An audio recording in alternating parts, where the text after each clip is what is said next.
자, 우리가 벌써 시편 22편을 상고한 지 꽤 오래됐죠. 저도 몇 번이나 했는지 몇 주나 했는지 잘 기억이 안 날 정도로 정말 많은 우리가 은혜를 받고 있습니다. 이제 시편 22편이 지나면 이제 다음 주까지 아마 시편 22편 마지막이 될 것 같습니다. 그 다음부터는 여러분 너무나 잘 아시는 시편 23편으로 넘어가게 되는데, 정말 그 시편 23편을 기대하는 그 이상으로 오늘 주실 말씀들을 여러분들 사모하셨으면 참 좋겠습니다.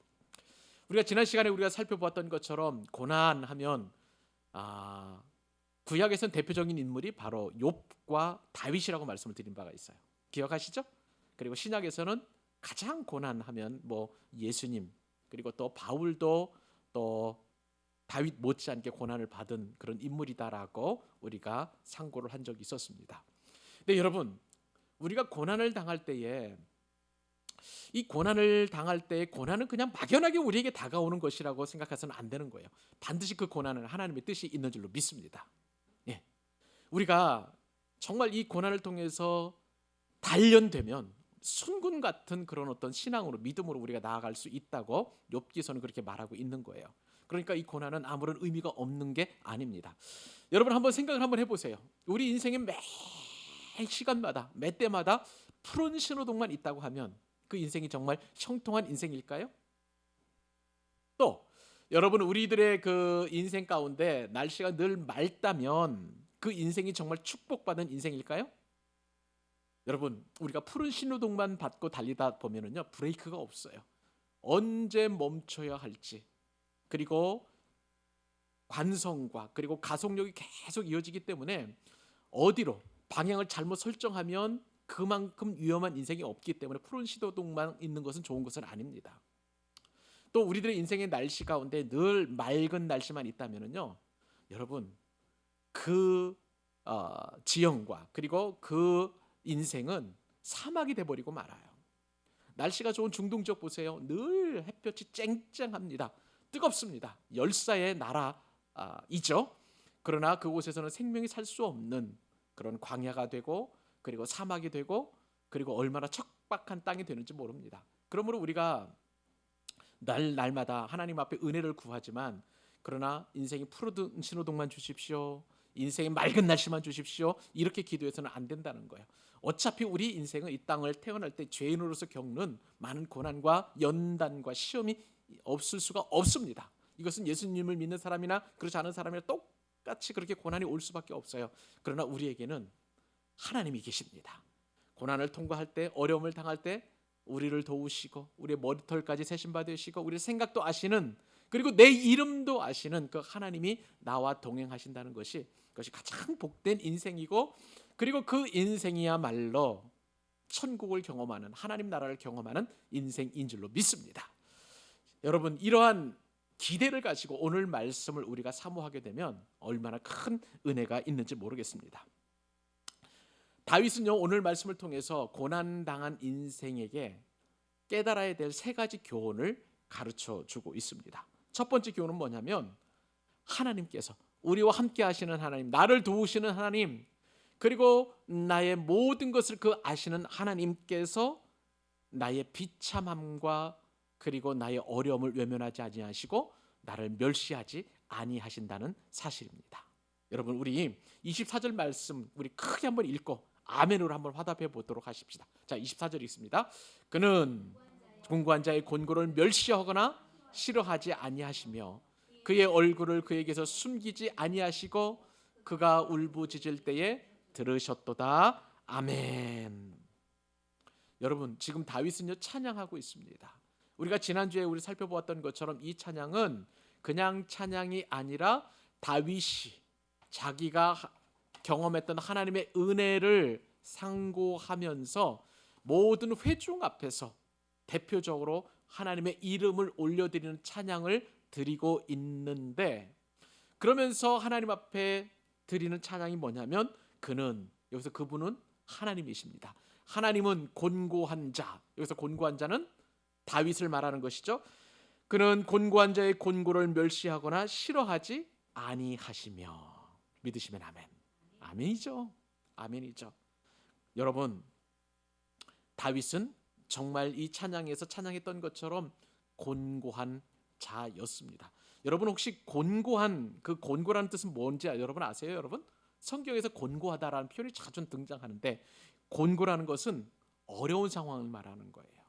고생스러운 상황을 말하는 거예요. 그리고 정말 힘든 그런 상황을 말하는 것입니다. 그러니까 결국은 다윗은 어려운 인생이었고 힘든 인생이었고 고생하는 인생이었고 피곤한 인생이었고 그런 인생을 살았다는 것을 지금 하나님의 이름을 모든 사람들에게 찬양을 하는데 하나님께서 그러한 곤고한 자의 곤고를 어떻게 하셨다고요? 멸시하지 않으셨다는 거예요.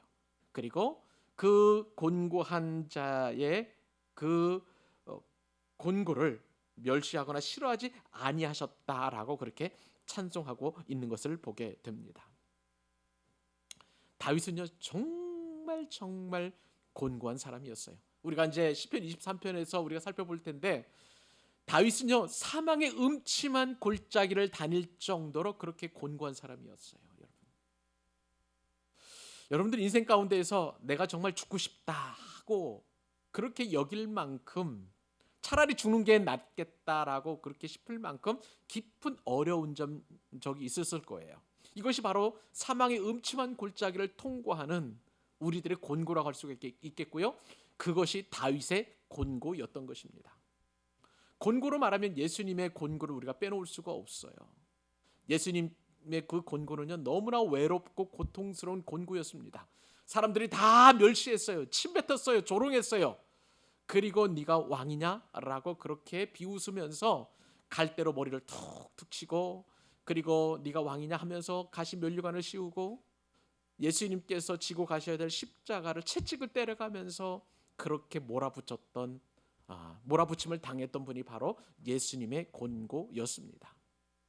어디 그뿐입니까? 사람들의 이러한 멸시와 조롱뿐만 아니라 심지어는 하나님으로부터도 버림을 받으셨습니다. 왜냐하면 모든 인류의 죄, 아무 죄도 없으신 예수님께서 모든 인류의 죄를 다 십자가에서 짊어지셔야 했기 때문에 죄인을 대표하는 모든 죄인을 속죄하기 위한 하나님의 어린 양이 되셔서 그렇게 곤고를 치르셨던 분이 바로 예수님이셨던 것입니다. 여러분, 이 곤고는요 예수님을 넘어서 또한 우리에게도 곤고는 항상 다가오게 마련입니다. 내가 예측하지 못했던, 내가 예상하지 못했던, 내가 전혀 기대하지 않았던 그런 상황 가운데서 인생의 곤고가 예고 없이 찾아오는 것이 얼마나 많은지 몰라요. 때로는 가난으로 옵니다.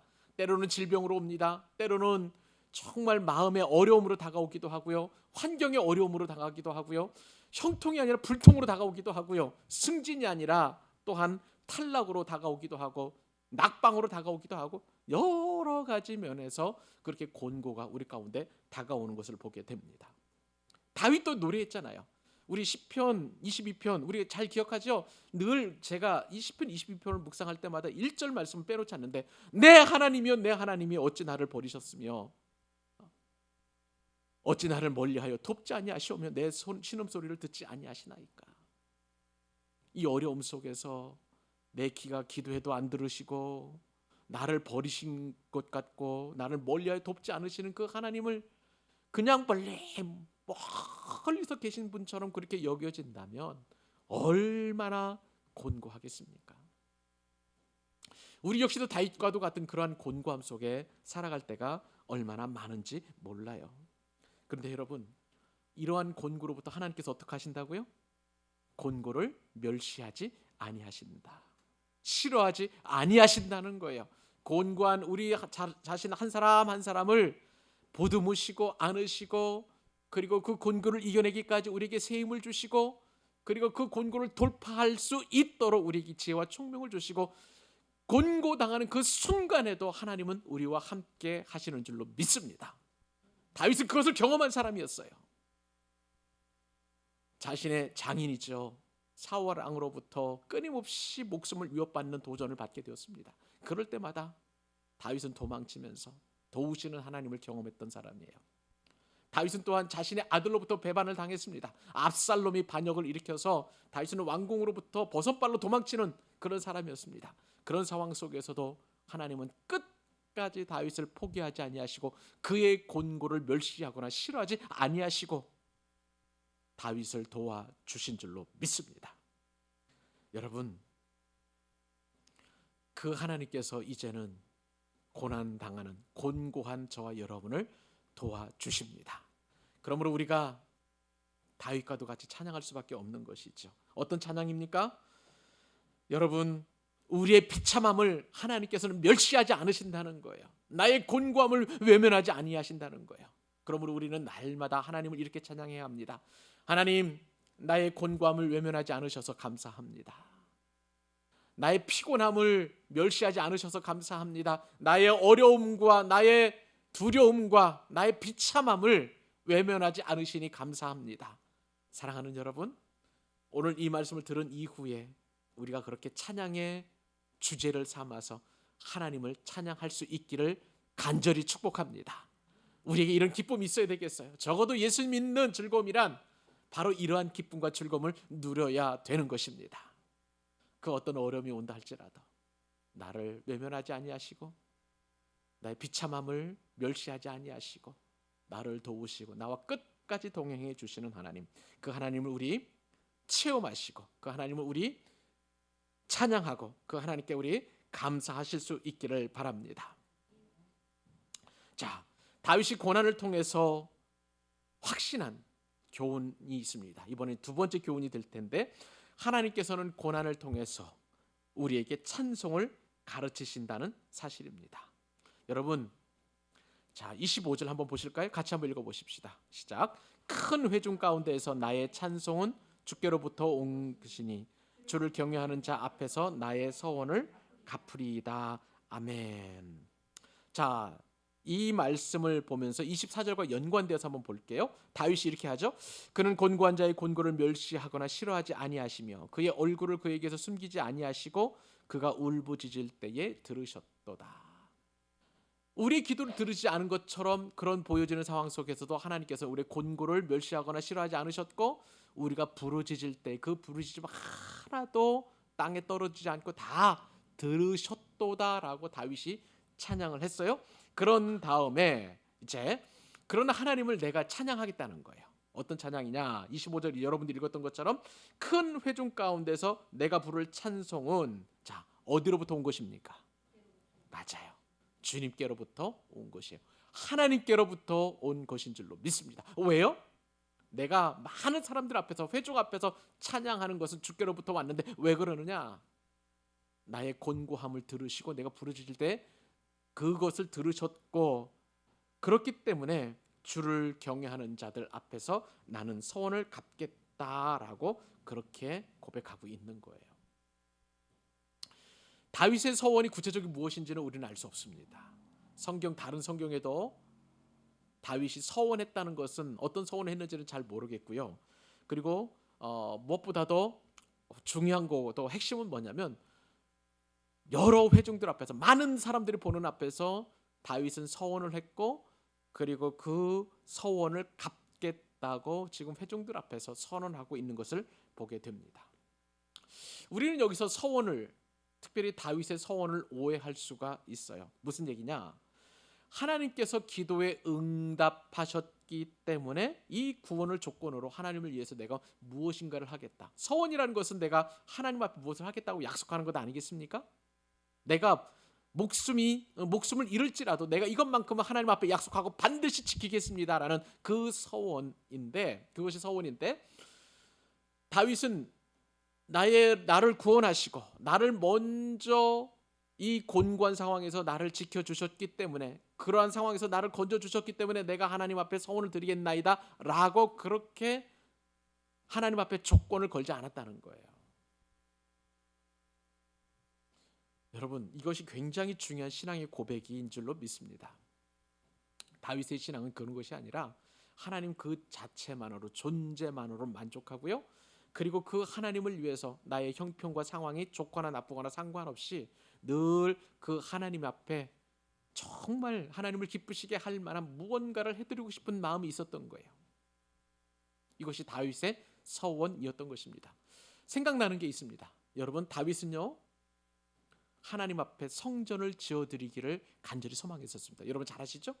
나는 지금 백향목궁에 거하고 있어요. 왕으로서 모든 사람들이 추앙하고 왕으로서 대접을 받고 인정을 받는데, 그런데 하나님의 궤를 보니까 저 천막, 낡은 천막에 거하시고 계시는 그 하나님의 모습을 보니까 너무 마음이 안 좋은 거예요.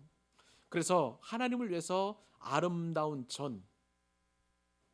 성전을 지어드리고 싶은 그런 간절한 서원이 있었습니다. 이것은 다윗이 어려울 때나 즐거울 때나 상관없었던 거예요. 늘 그에게는 하나님을 위해서 이러한 마음을 가지고 있었습니다. 그런데 그 서원은 나중에 솔로몬을 통해서 이루어지죠. 왜냐하면 다윗은 많은 피를 흘렸기 때문에, 다윗의 손에서. 그래서 하나님께서는 다윗의 그 서원을 거절하시고 솔로몬을 통해서 성전을 건축하는, 그런 완공하는 것을 보게 됩니다. 그러나 그 출발은 무엇에부터 출발했나요? 다윗의 서원이에요. 다윗의 서원에서 바로 이렇게 아름다운 하나님의 성전이 완성되었던 것을 보게 됩니다. 우리는 이 말씀을 통해서 다윗이 자발적인 서원 순종에 이르게 한 그 고난과, 그리고 그 고난을 통해서 하나님이 살아계심을 찬송하는 다윗의 믿음을 우리가 살펴보아야 합니다. 여러분, 고난과 찬송은 별개예요. 우리가 고난이 있다고 해서 하나님을 찬송 못하는 게 아니라는 것이죠. 오히려 고난의 상황일수록 찬송은 더 능력과, 그리고 찬송을 통해서 문제 해결의 은혜를 우리가 얻게 된다는 거예요. 여러분, 그렇기 때문에 고난 중에 찬송은 기적을 부르는 줄 믿으시기 바랍니다. 제가 예전에 지금으로부터 한 40년 전 정도 되나요? 학교 다닐 때 즐겨 불렀던 찬송이 있어요. 울고 있는 형제여라는 가스펠송입니다.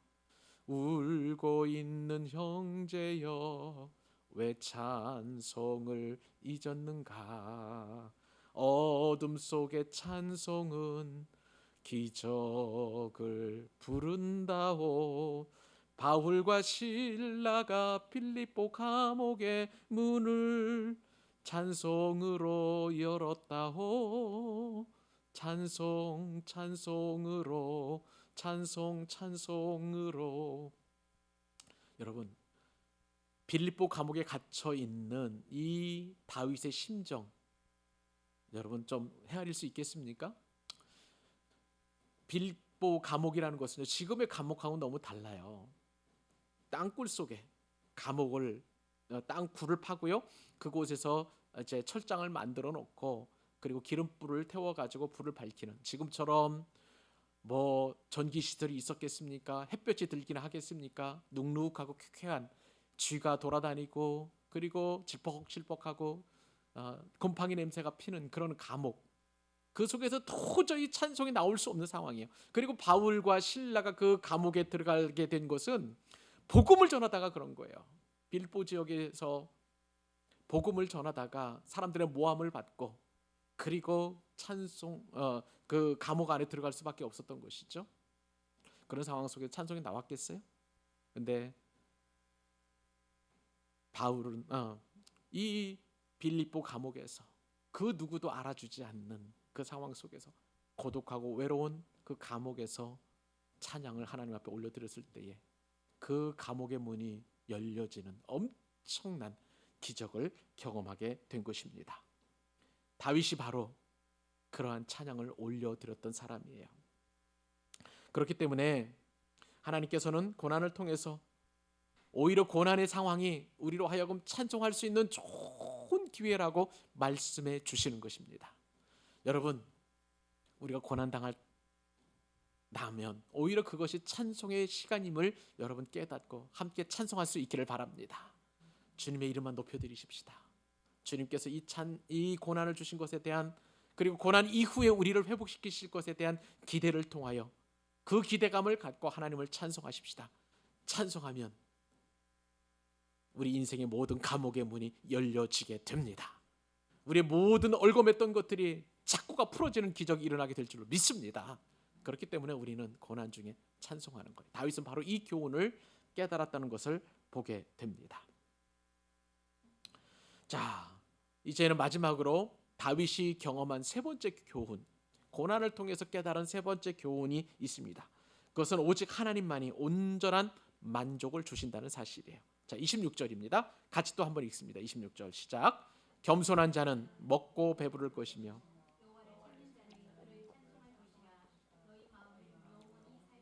아멘. 자, 다윗은요 고난을 통과해 보니 그 고난 속에서 한없이 하나님을 높이는 그러한 비결을 배웠던 거예요. 자, 어떤 상황에서도 하나님을 최우선순위에 두는 것, 내 생각보다도 내 경험보다도 내 판단보다도 하나님을 앞서 두는 것, 하나님을 인정하는 것, 그것이 바로 겸손인 것입니다. 참된 겸손은요, 이 말씀에 따르면 먹고 배부른 은혜를 우리에게 주신다는 사실이에요. 무슨 얘기입니까? 우리가 어떤 상황에서도 하나님을 의지하고 하나님을 최우선순위에 두면 우리는 먹게 됩니다. 그냥 먹는 것이 아니라 배부를 정도로 먹게 되는 줄 믿으시기 바랍니다. 여러분, 하나님이 우리에게 먹을 것을 주시는 거예요. 어디 먹을 것뿐입니까? 입을 것도 주시죠. 누릴 것도 주십니다. 여러분, 쉽게 말하면 이렇게 생각하시면 되겠습니다. 예수님께서 비유를 들어서 말씀하시는데 공중 나는 저 새를 보라고 그랬어요.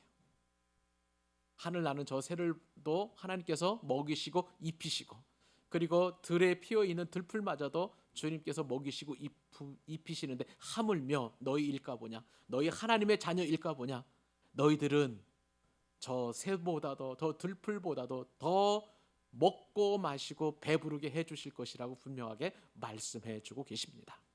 그런데도 우리는 끊임없이 내 노력으로 먹고 살려고 하는 거예요. 여러분, 그렇지 않아요? 내가 열심히 일하면 밤늦게까지 남들 하지 않는 야근까지도 자원해서 하고, 그리고 이런 새벽에 일하고, 그리고 또 장사할 때 사업할 때 보면 참 열심히 내 힘으로 내 노력으로 그렇게 먹고 살려고 아등바등하는 그런 삶을 사는 것을 보게 됩니다.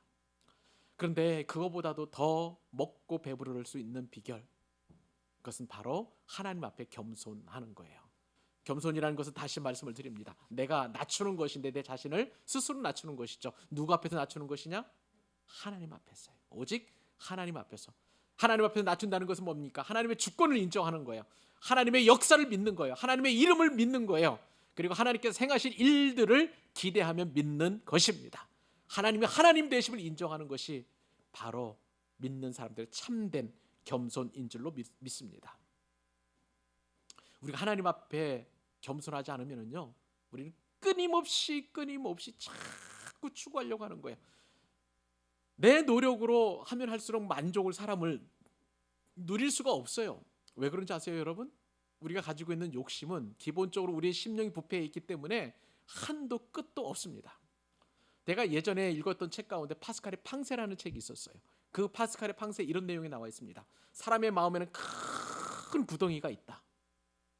이 구덩이를 사람들이 끊임없이 메우려고 한다. 어떤 사람은 돈으로, 어떤 사람들은 탐욕으로, 어떤 사람은 지위로, 명예로 계속 차곡차곡 그 구멍을 메우기 위해서 그렇게 노력을 하지만 그 구멍을 사람의 힘으로 메울 수 없다.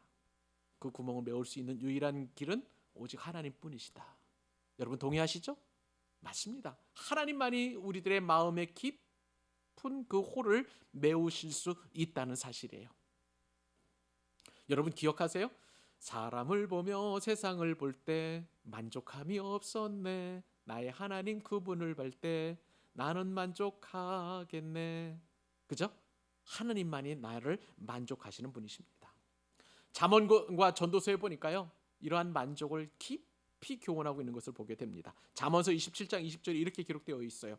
스울과 아바도는 만족함이 없고 사람의 눈도 만족함이 없느니라. 여기서 스울이라는 것은 음부예요. 죽음의 골짜기를 말하는 것이고요. 아바도는 유명이라는 거예요. 그러니까 우리가 죽음에 내려가도 만족함이 없고 유명해지는 것도 만족함이 없고 사람의 눈도 만족함이 없느니라. 여러분 이사 다녀보셨죠? 제가 지지난주에 저희 조카 이제 권영배 집사님의 딸 지연이가 이제 아주대학교 4학년에 올라가는데 이제 기숙사에서 탈락을 해가지고 주변에 있는 집을 이렇게 구해주게 되었습니다. 자, 그런데 제일 처음에 보아준 집, 야, 이거 부동산 업자들이 굉장히 전략적이더라고요. 제일 좋은 집을 보여주는 거예요. 그 뭐라 그럴까요? 권리금도 비싸게 내고 또 월세도 비싸게 내는 그 집을 보여주는데 그 집을 보고 났다 눈높이가 딱 높아지니까 그 다음에 갔던 집은 아무리 월세가 낮아도 이게 만족이 안 되는 거예요. 이미 보아놓은 그런 집이 있기 때문에. 야, 사람 눈이 참 묘하더라고요. 저도 예전에 전셋집을 얻을 때 그런 경험을 했던 기억이 있습니다. 사람의 만족이란 한도 끝도 없더라고요. 그러니까 자꾸 돈이 필요하고 무리하게 되고 욕심을 내게 되는 것을 보게 됩니다. 이것이 사람이 가지고 있는 그런 한계라고 할 수가 있겠죠. 전도서 기자도 솔로몬이죠. 사람의 만족을 이렇게 이야기합니다. 은을 사랑하는 자는 은으로 만족하지 못하고 풍요를 사랑하는 자는 소득으로 만족하지 아니하느니 이것도 헛되다. 은은 돈이죠. 돈을 사랑하는 자는 돈으로 만족하지 못하고, 여러분들이 어느 정도 얼마 정도 돈을 가지고 있으면 만족하다고 여러분 느끼시겠습니까? 제자 훈련하면서 제가 가끔씩 이런 질문을 잘 던져요. 집사님은 얼마 정도 돈을 가지고 있으면 이 정도면 내가 만족할 수 있겠다, 그렇게 할 수 있느냐? 그러니까 어떤 집사님은 100억 정도면 좋겠대요. 어떤 집사님은 한 70억 정도면 좋겠대요. 여러분 100억 가지고 있으면 200억 갖고 싶지 않겠습니까? 그것이 바로 사람이죠. 그러니까 이 전도서 기자는 돈을 사랑하는 자는 돈으로 만족하지 못하고 풍요를 사랑하는 자는 소득으로 만족하지 아니한다. 얼마를 벌어야 여러분 정말 만족한 소득을 얻을 수 있겠습니까? 그러나 이것도 헛되도다라고 이야기합니다. 다윗은요, 고난을 통해서 어떤 교훈을 얻었습니까? 하나님만이 우리의 만족을 채워주실 수 있다는 교훈을 얻었다는 거예요. 오늘 다윗은 그래서 얘기하잖아요. 겸손한 자, 즉 하나님을 인정하는 자, 하나님 앞에 심령의 무릎을 꿇는 자, 하나님의 주권을 인정하는 그 사람은 먹고 배부를 것이며 여호와를 찾는 자는 그를 찬송할 것이라. 너희 마음은 영원히 살지어다. 여러분, 우리가 영원히 사는 방법은 다른 게 아니에요. 하나님 한 분만으로 만족하는 것입니다. 하나님 주신 공급해 주시는 것으로 만족하는 거예요. 그분은 우리에게 먹을 것을 풍성하게 공급해 주시는 그런 분이시기 때문에 우리는 만족할 수 있는 거예요. 이 참된 만족을 누리는 우리 귀한 광교 사랑의 교회 예배자들 될 수 있기를 바랍니다. 오늘 말씀을 정리합니다. 다윗은 고난을 통해서 그냥 흘려보내지 않았어요. 하나님 주시는 귀한 은혜와 그리고 교훈을 얻게 되었습니다. 세 가지 교훈 여러분 기억하시죠? 하나님께서 우리의 비참함을 절대 멸시하지 아니하신다는 그런 교훈이었습니다. 두 번째 교훈은 무엇입니까? 하나님께서는 고난을 통해서 우리에게 찬송을 가르쳐 준다는 그런 사실이었고요. 그리고 세 번째 교훈은 오직 하나님만이 우리 인생에 참된 만족을 주시는 분이라는 교훈을 깨달았습니다. 여러분, 이것이면 우리는 족하지 않겠습니까? 이 귀한 은혜를 가지고 이제 나머지 사흘 동안 우리 삶의 영역에서 기쁨을 누리며 살아가는 우리 귀한 주님의 백성들 될 수 있기를 예수님의 이름으로 축복합니다. 기도하십시오.